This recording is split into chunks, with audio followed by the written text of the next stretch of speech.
ਇਹਨੇ ਮੇਰੇ ਖਿਆਲ 'ਚ ਜਿੰਨਿਆਂ ਨੂੰ ਵੀ ਬਣਾ ਕੇ ਦੇ ਦੇਣਾ, ਜਿਨ੍ਹਾਂ ਦੀ ਸ਼ਾਦੀ ਉਹਨਾਂ ਵਾਸਤੇ ਪੈ ਗਈ ਜਗ੍ਹਾ।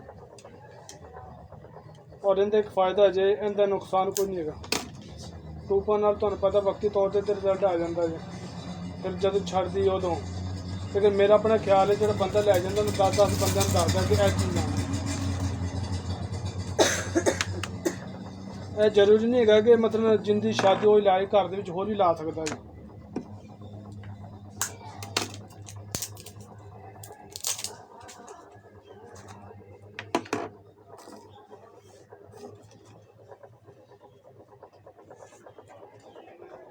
शाइयाँ वगैरह तो नहीं होंगे चेहरे पे? नहीं, साफ है।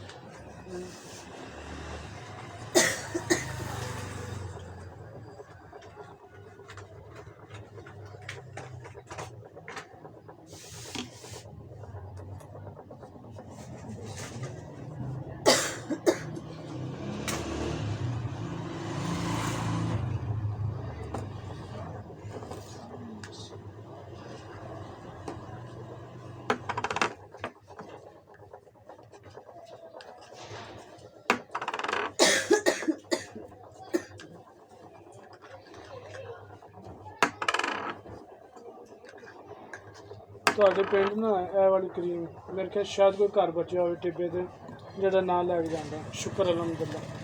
ਹੁਣ ਮੁਸੀਬਤ ਹੈਗੀ ਨਾ ਇੱਕ ਦੂਸਰੇ ਨੂੰ ਦੱਸਦਾ ਕੋਈ ਨਹੀਂ। ਸਹੀ ਗੱਲ ਹੈ, ਕੋਈ ਇਹਨੂੰ ਦੱਸ ਕੇ ਵੀ ਇੰਜ ਹੋ ਜਾਵੇ। ਹਾਂ, ਜਿੰਦਾ ਕੋਈ ਰਿਜ਼ਲਟ ਨਿਕਲ ਆਉਂਦਾ ਉਹ ਬਸ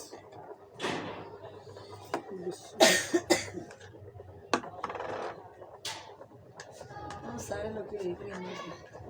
ਮੈਂ ਤੁਹਾਨੂੰ ਕਹਿ ਤੇ ਰਿਹਾ ਕਿ ਮੇਰੇ ਕੋਲ ਨਾ जिस तरह का मर्जी केस ले आए, अल्लाह के हुक्म शफा अल्लाह पाक ने देनी होंगी।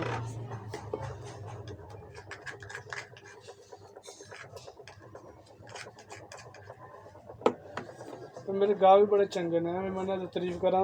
मैंने नहीं पता होंगे लोग खरे कितों कितों अपने रिश्तेदारों को पैसे पाड़ने के लियाओ नहीं, मैं लिया के देने तुम चीज़।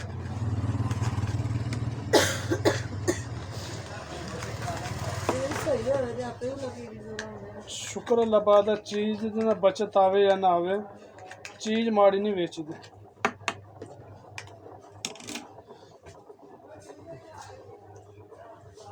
जैसे हम तो पार्लर वाले को हो गए, मैंने सारी पार्लर वाले पूछी क्रीम के ले दे तो ले आ, लेकिन पार्लर वाले ने पूछना मैं भाजी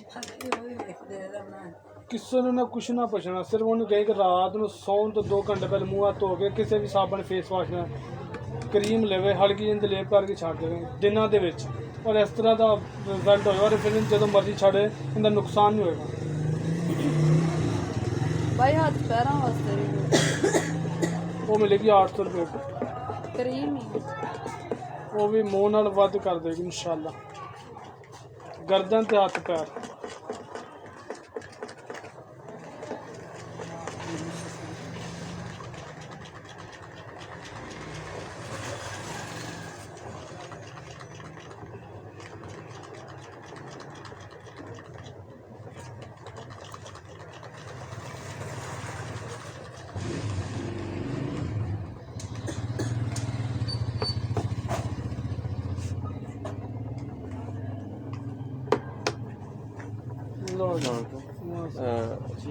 ब्लीच है, चिड़िया ब्लीच है, बड़ी भी है, दे दो। कितने वाली? कितने वाली है? चिड़िया ब्लीच भाई 40 रुपये की, और 35 वाली 30 वाली। आपके घर में 40 वाली जाती है? दे दो। एक दो एक